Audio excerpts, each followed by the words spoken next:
இப்போ இந்தியாவுடைய பதில் நடவடிக்கைக்கு பாகிஸ்தான் அமைச்சர்கள் கொடுக்கிற ஸ்டேட்மெண்ட்ஸை பார்க்கும்போது, இன்னும் ஒரு 24 மணி நேரத்தில் பாகிஸ்தானை இந்தியா தாக்கக்கூடும் என்றோ, அல்லது எங்ககிட்ட 130 அணு ஆயுதங்கள் இருக்கு என்று பாகிஸ்தான் அமைச்சர் ஒருவர் சொல்கிறார், அது இந்தியாவை பார்த்த மாதிரி இருக்கிறது என்று சொல்கிறார்.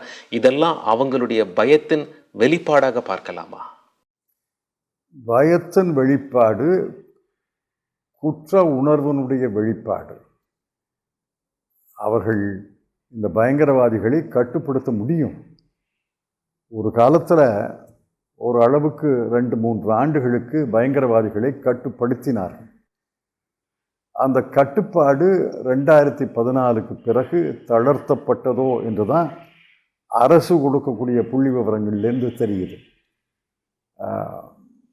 அதனால் அவர்கள் குற்ற உணர்வு, அச்ச உணர்வு தான் இதை பேச வைக்குது. அணுகுண்டுகளையெல்லாம் பயன்படுத்துவாங்கன்னு நான் நினைக்கல. அவர்களுக்கு அணுகுண்டு இருந்தால் நமக்கு அணுகுண்டு இருக்குது. அணுகுண்டுகளையெல்லாம் பயன்படுத்தி ஒரு உலகப்போரே உலக போர் அளவுக்கு ஒரு போரே நடக்கும்னு எனக்கு தோணலை. ஆனால் சண்டை நடக்கும், கைகலப்பு நடக்கும். எந்த அளவுக்கு அது உக்கிரமாக நடக்கிறது என்பதையெல்லாம் நம்முடைய முப்படை வீரர்கள் என்ன செய்கிறார்கள் என்பதை பொறுத்து தான். இதுவரைக்கும் இந்தியா எடுத்திருக்கும் நடவடிக்கை என்பது பாகிஸ்தானியர்களுக்கு விசா ரத்து செய்வது, சிந்து நதி தொடர்பான ஒப்பந்தத்தை நிறுத்தி வைப்பது, இது போன்ற நடவடிக்கைகளை நீங்கள் எப்படி பார்க்குறீங்க? இதெல்லாம் சம்பிரதாயமான நடவடிக்கை. ஆகவே தான் காங்கிரஸ் கமிட்டியுடைய தீர்மானம் எக்ஸ்பெக்டட் லைன்ஸ். இந்த 5 நடவடிக்கைகளும் முன்னாடியும் செஞ்சுருக்கிறோம், இந்த முறையும் செஞ்சுருக்கிறோம். அதில் ஒன்றும் புதுமை கிடையாது. இதெல்லாம் வழக்கமாக எடுக்கிற நடவடிக்கைகள் தான். இனிமேல் என்ன செய்ய போகிறார்கள் அதைத்தான் பேசுகிறோமே ஒழிய, இந்த நடவடிக்கைகள் எல்லாம் வழக்கமான நடவடிக்கைகள், இயல்பான நடவடிக்கைகள். சிந்து நதி ஒப்பந்தத்தை டச் செய்யும் போது பாகிஸ்தான் ரியாக்ட் செய்கிறது. இது ஒரு ஆக்ட் ஆஃப் வார் என கருதப்படும், இது போராக கருதப்படும் அப்படின்னு சொல்றாங்க.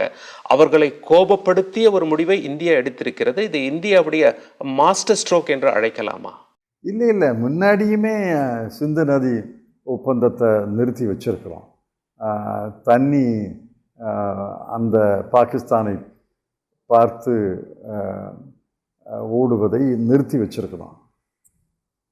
இதை நிரந்தரமாக நிறுத்திட்டா பாகிஸ்தானுக்கு பெரிய பாதகம் ஏற்படும்.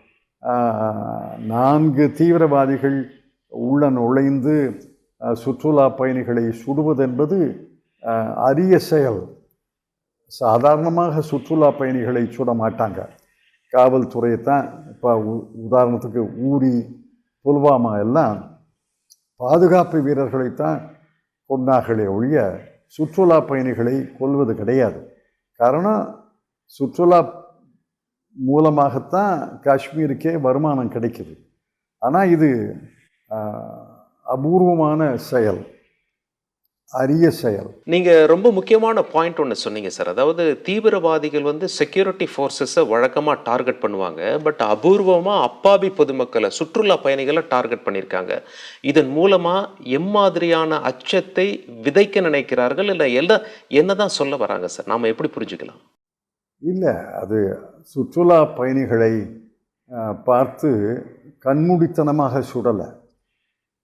நீ இந்துவா என்று கேட்டு இந்துக்களை மட்டும்தான் சுட்டிருக்கிறாங்க. அவர்கள் நோக்கம் இந்துக்களுக்கும் இஸ்லாமியர்களுக்கும், அல்லது இன்னும் சொல்லப்போனால் இஸ்லாமியர்களுக்கும் மற்ற மதத்தை சார்ந்தவர்களுக்கும் இடையே ஒரு பிளவை ஏற்படுத்த வேண்டும். அதுதான் நோக்கம். அது வெளிப்படையாக தெரியுது. அது மட்டுமல்ல, அச்சுறுத்த வேண்டும் மக்களை. அப்பாவி சுற்றுலா பயணிகளை டார்கெட் செய்ததன் மூலமாக காஷ்மீருடைய சுற்றுலா பொருளாதாரத்தை தீவிரவாதிகள் சிதைத்து விட்டார்கள். அந்த தீவிரவாதிகளுக்கு என்ன லாபம் இருக்கும் இதனால? என்ன லாபம்னா, டீஸ்டெபிலைசேஷன் ஆங்கிலத்தில் சொல்வாங்க. ஒரு சீர்குலைப்பது. தீவிரவாதத்துடைய நோக்கம் என்ன?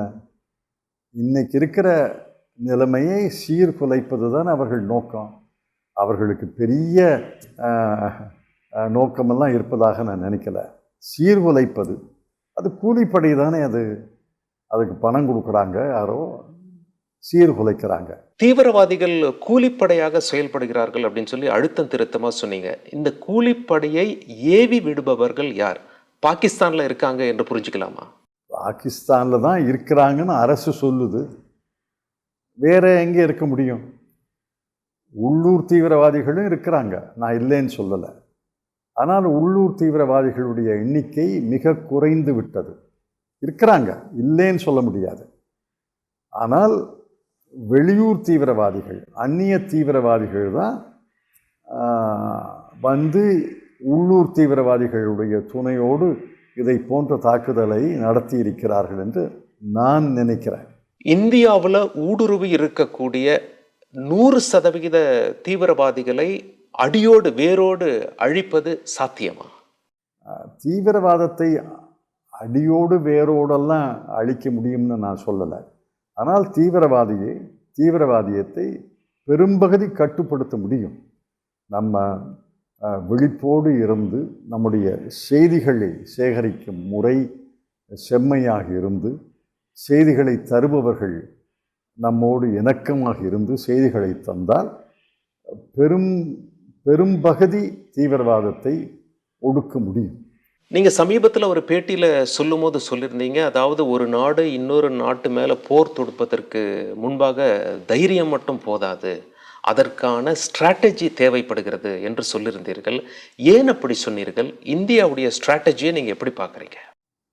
இந்தியாவுடைய ஸ்ட்ராட்டஜி அவர்கள் செய்த பிறகுதானே சொல்ல முடியும்.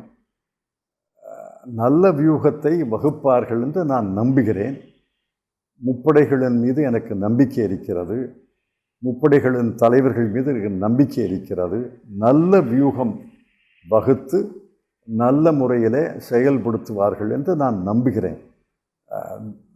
துணிவு மட்டும் இருந்த என்ன பயன்? அதைத்தான் சொன்னேன் பேட்டியில். துணிவு மட்டும், தைரியம் மட்டும் இருந்தால் எப்படி போதும்? துணிவு, அதை தொடர்ந்து ஒரு வியூகம், அதை செயல்படுத்தும் திறமை எல்லாம் இருந்தால் தான் ஒரு எதிர்த்தாக்குதல் வெற்றி பெறும். அதைத்தான் சொன்னேன். கடைசி கேள்வி. ஏற்கனவே மத்திய உள்துறை அமைச்சர் என்ற மிக முக்கிய பொறுப்பில் இருந்தவர் நீங்கள். தமிழக மக்களுக்கு தந்தி டிவி வாயிலாக இந்த தாக்குதல் தொடர்பாகவும் இந்தியா பாகிஸ்தான் போர் வருமா வராதா என்று பார்த்து கொண்டிருக்கும் மக்களுக்கு உங்களுடைய செய்தி என்ன? தமிழ் மக்களுக்கு நீங்கள் இறுதியாக சொல்ல இருப்பது. தமிழ் மக்களுக்கு தெரியாததை நான் சொல்ல போவது கிடையாது. தமிழ் மக்களுக்கு தெரிஞ்சதை நான் சொல்கிறேன். இந்தியா பாகிஸ்தான் உறவு மிக மோசமடைந்திருக்கிறது. இந்த நேரத்தில் 26 சுற்றுலா பயணிகளை சுட்டு கொன்றது கண்டனத்துக்குரிய செயல். எதிர்த்தாக்குதல் வினைக்கு எதிர்வினை போல நாம் ஏதாவது செய்யணுங்கிற உணர்வு நாடு முழுவதும் இருக்கிறது. தமிழ்நாடும் விதிவிலக்கல்ல. நாடு முழுவதும் மக்கள் மத்தியில் இருக்கு. எதையாவது செய்யணும், அவர்களுக்கு ஒரு பாடம் புகட்ட வேண்டும். இதை போன்ற தாக்குதல்கள் எதிர்காலத்தில் நடக்காமல் தடுக்க வேண்டும் என்ற எண்ணம் எல்லாருக்கும் இருக்குது. எனக்கும் இருக்குது, 8 கோடி தமிழர்களுக்கும் இருக்குது, 142 கோடி இந்தியர்களுக்கு இருக்குது. எப்படி இந்த அரசு இதை செயல்படுத்துகிறது என்பதைத்தான் பார்க்கணும். நல்ல முறையில் அவர்கள் செய்து முடிப்பார்கள் என்று நான் நம்புகிறேன். எதிர்க்கட்சிகளை கலக்க வேண்டும் என்பது எங்கள் யோசனை. அதையும் சொல்லியிருக்கிறோம். எதிர்க்கட்சிகளை கலந்து முடிவெடுங்கள், எந்த முடிவு எடுத்தாலும் நாங்கள் ஆதரிக்கிறோம்னு சொல்லியிருக்கிறோம். அவர்கள் கலந்து பேசுகிறார்களா இல்லையான்றதெல்லாம் எனக்கு தெரியாது.